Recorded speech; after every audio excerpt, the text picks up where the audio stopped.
Shalom, kembali lagi dalam renungan bertumbuh setiap hari. Kiranya perenungan kita menuntun kita untuk semakin serupa dengan Kristus setiap hari. Hari ini kita akan kembali merenungkan satu topik tentang pemimpin yang peduli. Bagian firman Tuhan yang menjadi fokus perenungan kita adalah Galatia pasal 6, ayat yang kedua, terjemahan baru kedua, yang berbunyi demikian. Bertolong-tolonglah menanggung bebanmu, demikianlah kamu memenuhi hukum Kristus. Jemaat yang terkasih di dalam Tuhan, di sepanjang jalan Via Dolorosa, tubuh Yesus yang penuh luka tersungkur berulang kali karena tak lagi sanggup menahan beratnya kayu salib. Di tengah krisis itu, prajurit Roma memaksa seorang peziarah biasa bernama Simon dari Kirene untuk maju. Simon tidak sekadar berdiri menonton, ia sungguh-sungguh menyodorkan bahunya dan memikul salib itu bersama Yesus sampai ke puncak Golgota. Kisah ini adalah cermin bagi kehidupan kita.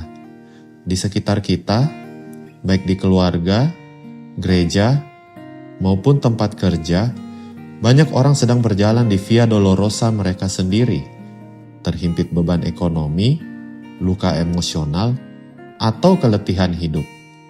Sayangnya, di tengah dunia yang individualistis, kita seringkali memilih hanya menjadi penonton di tepi jalan yang sekadar merasa kasihan, lalu berlalu. Firman Tuhan hari ini memanggil kita untuk berubah dari penonton menjadi penopang. Menanggung beban saudara seiman tidak cukup dengan kata-kata manis, melainkan menuntut kita menyodorkan bahu secara nyata, melalui waktu, bantuan finansial, atau sekadar hadir mendampingi tanpa menghakimi. Saat kita memikul beban orang lain, kita sedang menggenapi hukum Kristus, sebab Yesus telah lebih dulu memikul beban terbesar kita di atas kayu salib. Menariknya, Alkitab mencatat dampak spiritual yang luar biasa dari peristiwa ini.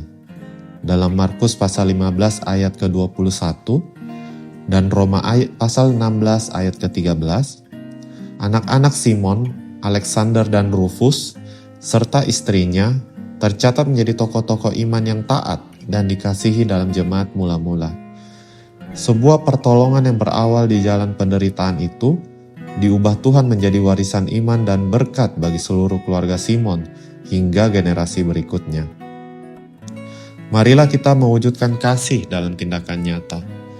Kiranya ketaatan kita menyodorkan bahu bagi sesama hari ini mendatangkan perkenan Tuhan bagi hidup dan keluarga kita.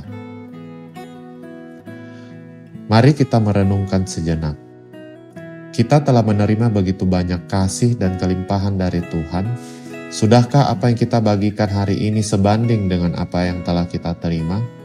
Siapakah saudara di sekitar kita yang hari ini membutuhkan bahu kita untuk menopang bebannya? Mari kita berdoa. Bapa yang bertahta di surga, terima kasih atas firman-Mu hari ini.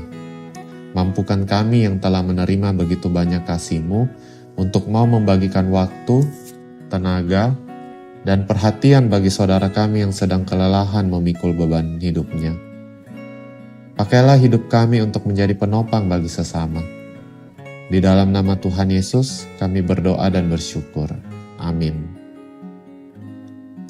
Mari terus bertumbuh dalam kebenaran firman Tuhan. Sampai jumpa lagi dalam renungan kita esok hari. Tuhan Yesus memberkati kita semua.